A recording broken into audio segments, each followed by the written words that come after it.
வணக்கம். இன்றைக்கி ஆடுகளுக்கு குடற்புழு நீக்கம் பண்ணலாம் அப்படின்றதுக்காக இன்றைக்கி லீவை போட்டு வெளியில் வந்தால் பசங்க எல்லாம் பாருங்கள், நல்லா இன்றைக்கி அவனுங்களுக்கு லீவுன்றதுனால கட்டுத்தறியெல்லாம் கூட்டி சுத்தம் பண்ணிகிட்டு இருந்தானுங்க. சரி ஏதோ செய்யட்டும் அப்படின்னு சொல்லிட்டு உட்காந்துட்டு இருந்தேன். அதுக்கப்புறம் சரி இது பண்ணலாம்,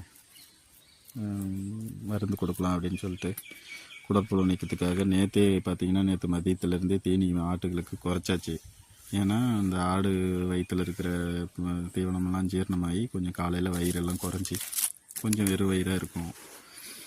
அதனால் கொஞ்சம் சீக்கிரமாக வாம்ஸ் அந்த தீவனம் இல்லாததுனால நல்லா வாம்ஸ் இறந்துடும். இல்லைனா பூச்சி முட்டைகள் இதெல்லாம் இருந்துச்சுன்னா கொஞ்சம் நேரடியாக தாக்கி சீக்கிரமாக வெளியே வந்துடும்.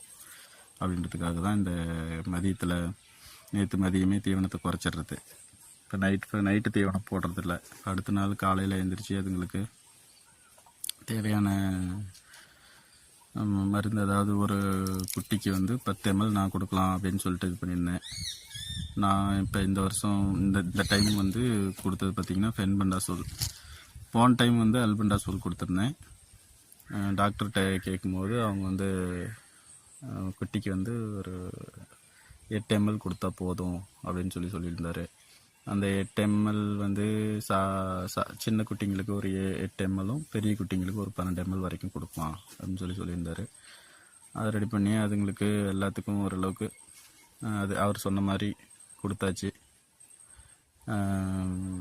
பெரிய பெரிய குட்டிங்களுக்கெல்லாம் ஒரு 12 ml கூட கொடுக்கலாம்.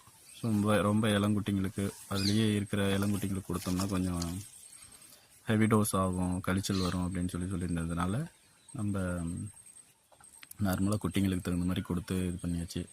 45 நாளைக்கு ஒரு முறை டிவார்மிங் பண்ணுறது குட்டிங்க வளர்ச்சிக்கு நல்லாயிருக்கும். பாருங்கள், இதெல்லாம் இப்போ நம்ம பிடிக்கிற கிடா 50 கிலோ உயிரடைக்கி இருக்கும். அதுக்கெல்லாம் 8 ml கொடுத்தா பத்தாது. அதுக்கெலாம் குறைஞ்சது ஒரு 15 ml இந்த மாதிரி கொடுத்தா தான் செட் ஆகும். அது உடம்புக்கு அது இதாகும். ஒவ்வொரு குட்டியாக பிடிச்சி மருந்து கொடுத்து வெளியில் அனுப்பிச்சி விட்டாச்சு. அதுக்கப்புறம் எல்லா குட்டியும் கொடுத்து முடிச்சுட்டு மறுபடியும் அதுங்களுக்கு தீனி தண்ணி எதுவுமே கொடுக்கல. ஒரு 3 மணி நேரம் அது கொஞ்சம் இருக்கட்டும் அப்படின்னு சொல்லிட்டு திரும்ப பட்டிக்குள்ளே அனுப்பிச்சி விட்டு அது தேனி போடாத வயிற்றில் இருக்கிறதெல்லாம் வெளியே வர வரைக்கும் வெயிட் பண்ணோம். வெயிட் பண்ணி அந்த கட்டுத்தறியை கொஞ்சம் சுத்தம் பண்ணி எல்லாம் ரெடி பண்ணிட்டு ஒரு 10:30 மணி வரைக்கும் தீனி கொடுக்காத இருந்து அதுக்கப்புறம் அதுங்களுக்கு தீனி கொடுத்தா நல்லா தீனி எடுத்து